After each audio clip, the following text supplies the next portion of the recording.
Lesson 55, G string on the staff from Learn Violin Fast, Book 1. One of the most common mistakes that I think students make as they learn a new skill is they only learn the easy strings, the and A string, and then they don't get to the G string or the E string for quite a while. And not only does it make it challenging to play it later, but also reading those notes becomes very difficult. So if you start playing and reading all the notes in first position, where your hand is basically where you're going to be playing for everything for now, right? If you get used to playing on all four strings and reading all four strings, then as you progress, it will be a lot easier. One of the most common comments that I hear from adults who say, oh, I used to play the violin, is that they didn't learn how to read music. And as they progressed or they got to middle school and they had to play music, it was so difficult for them, they gave up playing violin entirely. So the best way to learn is, yes, we should have everything memorized.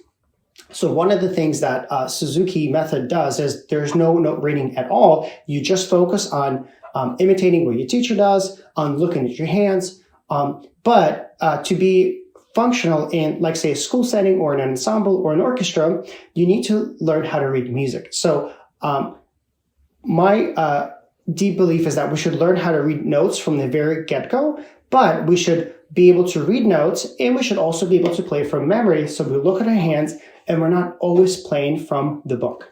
So learning the G string, learning the E string, learning how music notation and reading works from the very get-go will only set you up for success, because you'll be able to independently learn and play more music. You don't need to rely on a teacher or some kind of tutorial. If you can read and figure out how to play music, then you can learn on your own and it becomes a lot of fun. All right, so on the G string. Earlier in part 4, we learned about the staff, notes, and ledger lines. Now we need to put that all together in order to play notes on the G string, which are written below the staff with the help of ledger lines. Below is the staff and what the notes are on the spaces and lines. So if you recall, within the staff, the spaces are F, A, C, E, and the lines are E, G, B, D, F, right? So face and then Eagle, Gamma, Bears, Die first. Take note of how the staff is extended with the help of ledger lines. Similar to moving up the staff to play higher notes, follow this line, space progression to discover how low notes are displayed on the G string, right? So in general, the notes are lines and spaces, but the way that we do step by step is we alternate. So wherever the note is on the staff, let's say it's on the first line at the bottom, to move up one note, you go to the space.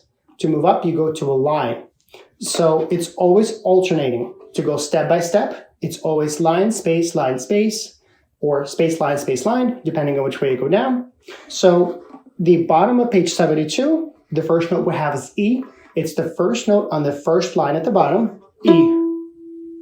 Then we'll go below the staff, that's open D. Now when we add a ledger line below the staff and then put note on it, it's 3, right? The note is C on the G string. If we go below the extended ledger line, the note, is B. We have to then add one more ledger line. So now we have 2 ledger lines, a note on the bottom ledger line, which is A, right? One on G is A. And then 2 ledger lines, note below the 2 ledger lines is your open G. So that is the lowest note that you need to be comfortable with and learn how to read, right? So 2 ledger lines, note below is G. 2 ledger lines, note on the bottom is A.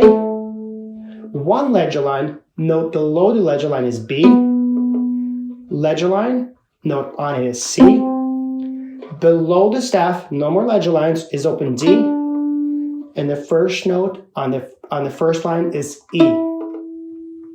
Practice that. Also, what you can do is if you go to musictheory.net and you go to note identification, there's a settings cogwheel at the top right. You can click on that, and within the staff range, you can select G string. So you could practice just naming notes on the G string with the help of that exercise to be able to just know what note it is you're looking at, and then you can easily transpose to how to play it on the violin. I'll see you in the next lesson when we get to read music on the G string from the staff. Thanks for watching. Like, subscribe, and comment, and I'll see you in the next lesson.